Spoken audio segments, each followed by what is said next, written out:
இப்போ சீனாக்கு 140% வரை போட்டு இப்போ 30% வரை குறைச்சிருக்காங்களா சார்?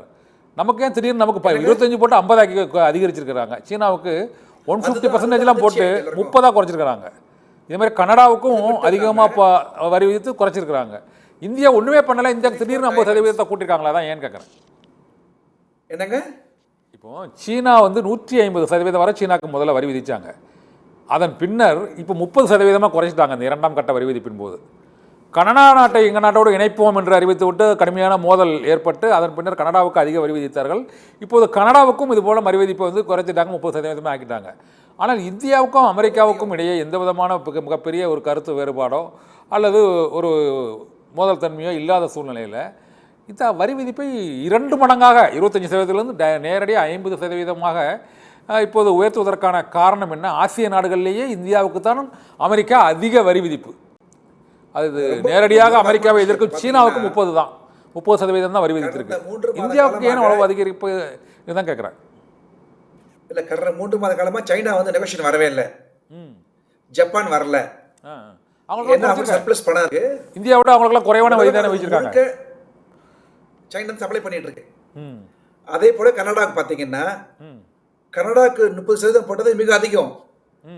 கனடாவோட பொருளாதாரம் பயங்கரமாக பாதிக்கப்பட்டிருக்கு. அது மட்டும் இல்லை, அந்த அமெரிக்காவும் கனடா நட்புறவு நாடுகள். இந்த 3 மாத காலமாக அந்த நட்பும் உடைந்து விட்டது. அதே போலதான் இந்தியாவுக்கு இவங்க ஸ்ட்ராங்கா கண்டம் பண்ணணும்.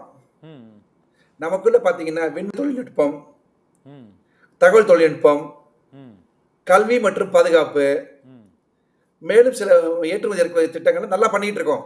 சரி, அமெரிக்காவோட இவங்க நெகோஷியேட் பண்ணி குறைச்சிருக்கணும்.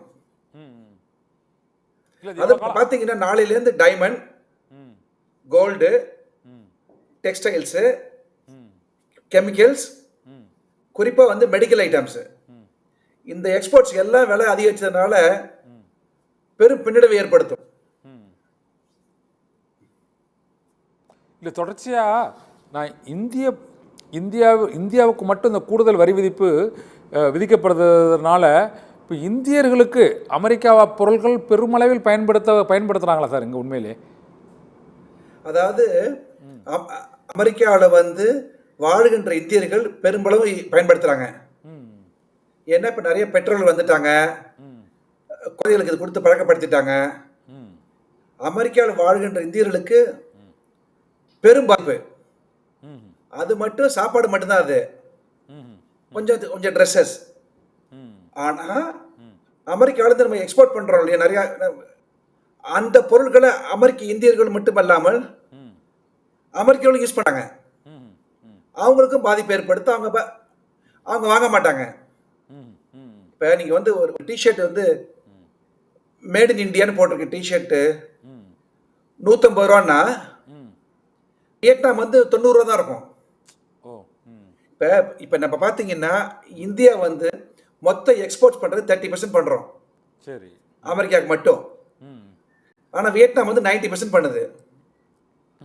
அதனால பார்த்தீங்கன்னா Vietnam, Thailand, Turkey, Philippines, European countries இந்த பொருட்கள் அமெரிக்காவில் கிடைக்கும் போது அவங்க அதை வாங்கிட்டு போயிடுவாங்க.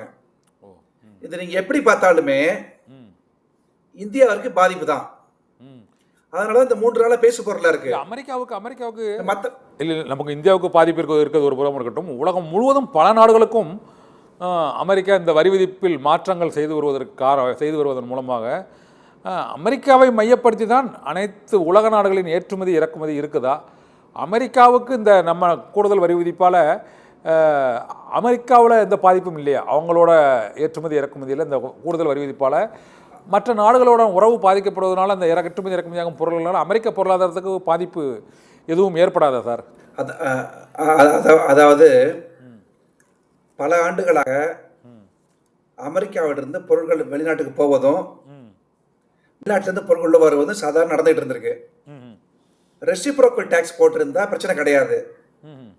நீ 17 போடுற, நானும் 17 போடுறேன்னு சொல்லிட்டு இவங்க நிறைய போட்டதுனால இந்த பாதிப்பு அவருக்கு இருக்கும். ஏன்னு கேட்டீங்கன்னா அமெரிக்காவில் வந்து கன்சியூமர்ஸ் அதிகம். இப்போ நவம்பர் மாதம் திருவிழா ஆரம்பம். டிசம்பர் மாதம் கிறிஸ்மஸ். ம் இந்த எக்கச்சக்கமான மில்லியன்ஸ் ஆஃப் பொருள் எல்லாம் வாங்குவாங்க. ம் அப்போ சைனாவிலேருந்தும் இந்தியாவிலேருந்து போகிற பொருள் குறைஞ்சு போயிடுச்சுன்னா ம் அப்போ அமெரிக்காலையும் பாதிக்கப்படுவாங்கல்ல. ம் இப்போ எங்களால் சப்ளை செயின் பாதிக்கப்படுங்கிறான், ம் குளோபல் சப்ளை செயின். ம் இது எக்கானமி, கோல்டு எக்கானமி வந்து மாறிடுங்கிறாங்க. ம் ம் அன்சர்டனிட்டி இருக்கு, ம் டிஸ்ரப்ஷன் இருக்கு, ம் பேரலைசிங் எக்கானமி, ம் இம்பாக்ட் த கம்ப்ளீட் எக்கானமி சிஸ்டம்ங்கிறாங்க. ஓ, அமெரிக்காவிலும் இது பாதிப்பை ஏற்படுத்தும், குறிப்பிட்ட அளவு பாதிப்பை ஏற்படுத்தும். இது இந்த டேரிஃப்னால ம் 3 மாசம் முன்னாடி போடும்போது ம் ஒரே நாளில் பங்கு சந்தை ம் அதாலபாத்துக்கு போணுச்சு. ம் கொஞ்சம் கொஞ்சமாக கவராய் வந்துட்டு இருக்கு. இப்போ ம் இப்போ இந்த 2-3 நாள் திருப்பி டிஸ்டர்பன்ஸாக இருக்கு.